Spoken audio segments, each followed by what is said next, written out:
네, 이번엔 하나대 투증권 박문환 이사 연결해 보겠습니다. 박 이사님. 네, 안녕하세요. 네, 안녕하세요. 오늘 해주실 내용은요?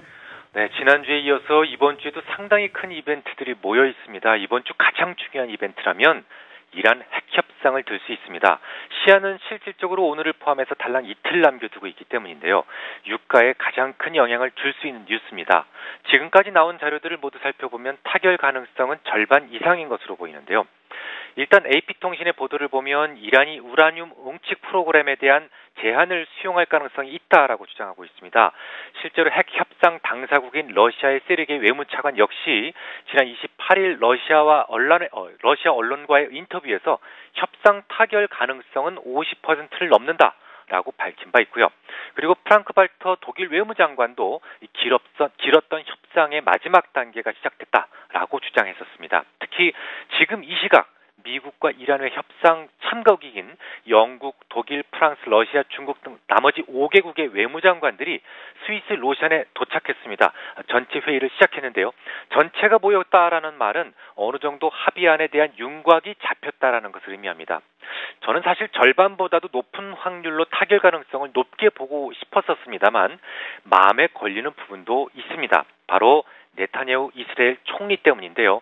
그는 지난 29일 내각회의에서 로잔에서 진행되는 핵 협상의 결과는 우리가 우려했던 것보다 더 나쁜 결과를 가져올 수 있다라면서 타결을 반드시 막아야 된다라고 주장하고 있습니다. 아시다시피 지금까지 미국은 이스라엘의 이익을 잘 대변해 왔었기 때문에 완전 무장 해제를 원하는 이스라엘의 입김에 의해 다 된 밥에 재가 뿌려질 가능성도 있습니다. 미국과의 단독 협상이라면 이스라엘의 발언이 통하겠지만 지금은 미국의 힘이 과거처럼 절대적이진 않기 때문에 그냥 저 역시 확률은 50에서 60% 정도 타결 가능성이 조금 더 높다라는 정도로 생각을 가지고 있습니다. 그런데 말입니다. 매우 중요한 변수가 하나 생겼습니다. 사우디가 예멘의 후티 반군에 대한 폭격을 시작했다라는 것이죠. 많은 분들이 예멘과 지부티를 잇는 엘 만데브 해협의 봉쇄를 좀 걱정하시는 것 같습니다만 이 과거 무역상들은 무서운 중동 사람들을 피해서 아프리카 희망봉을 돌아 예멘의 모카항에서 커피를 실어 날랐던 적도 있습니다. 좀 돌아가면 그뿐인데 그런 뉴스 때문에 유가가 폭등하지는 않습니다. 사실 그보다 더 걱정되는 것은 바로 종교 전쟁입니다. 사우디는 그 땅에서 석유가 나기 훨씬 전부터 수니파가 득세했던 나라입니다. 당시 알사우드 국왕은 시아파를 동북쪽으로 추방을 했었는데요. 그런데 공교롭게도 그곳은 오늘날 사우디에서 석유가 가장 많이 나는 지역입니다. 그곳에서 석유가 그리 많이 나올 줄 알았다면 알사우드 국왕이 시아파를 서쪽으로 추방했을지도 모를 일이죠. 지난 일이니까 말이죠. 아무튼 사우디가 수니의 나라라고는 하지만 우연히도 석유 시설 주변에는 시아파가 월등하게 많습니다. 그런 사우디에게 예멘에서의 시아파 봉기는 매우 껄끄러운 일이 아닐 수가 없었던 것이죠.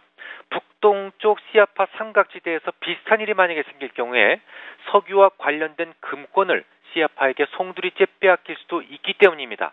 결국 사우디는 예멘을 돕는다라는 명분을 내세워서 예멘의 시아파 반군을 토벌하기로 했고 지상군 15만 명을 투입하겠다라고 한 것이죠. 여기까지는 별 문제 없습니다.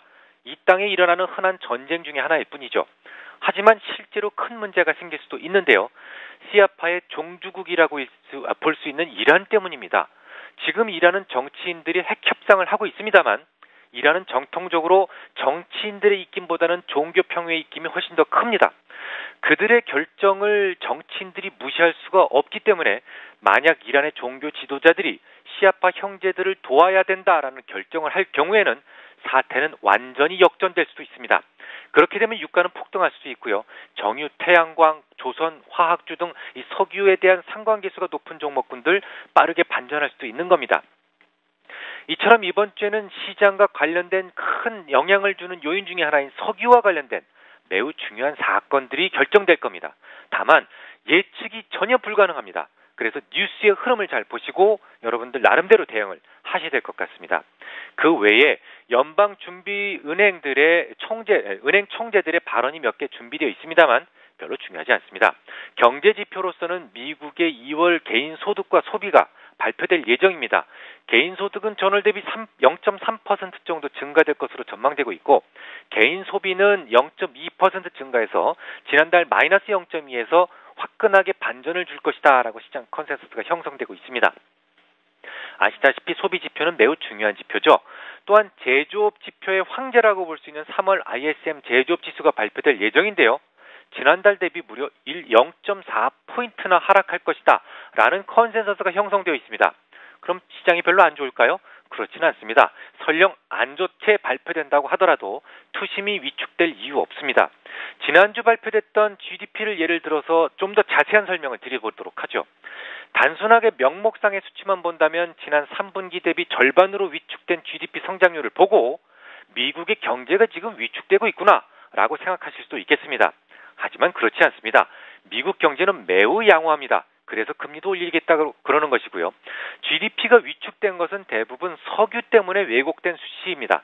수출과 헬스케어를 중심으로 한 소비 지출이 강하게 성장세를 나타냈고 순수출도 4.2에서 4.5로 상향 조정됐습니다. 전반적인 수출은 모두 좋아지고 있었죠.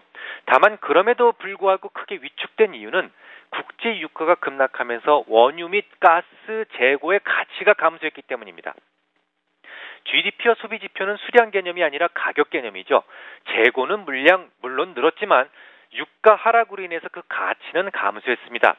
884억 달러에서 800억 달러까지 급격한 조정을 보인 것이 기업 재고의 위축으로 GDP를 끌어내린 것입니다. 그런 의미에서 이번 주에 발표될 ISM 제조업 지수가 다소 위축된다고 하더라도 역시 큰 의미는 없습니다. 마지막으로 고민하셔야 될 것이 하나 더 있는데요. 그리스의 정치 상황도 이번 주에 고민하셔야 될 이벤트 중에 하나가 되겠죠. 그리스는 30일까지 새로운 내용으로 보강된 경제 개혁안을 트로이카에게 제시할 예정입니다. 내일이죠.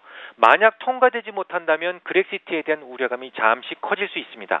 하지만 지난 주말 국제신용평가사인 피치가 그리스에 대한 신용등급을 CCC로 강등했죠. 그만큼 디폴트에 대한 우려감이 대부분 반영된 상황에서 중기적 시황에는 큰 의미가 없습니다. 결론적으로 가장 중요한 것은 중동입니다. 아마도 이번 주는 중동에서 들려오는 소식에 의해서 시장은 방향을 결정할 것으로 보입니다.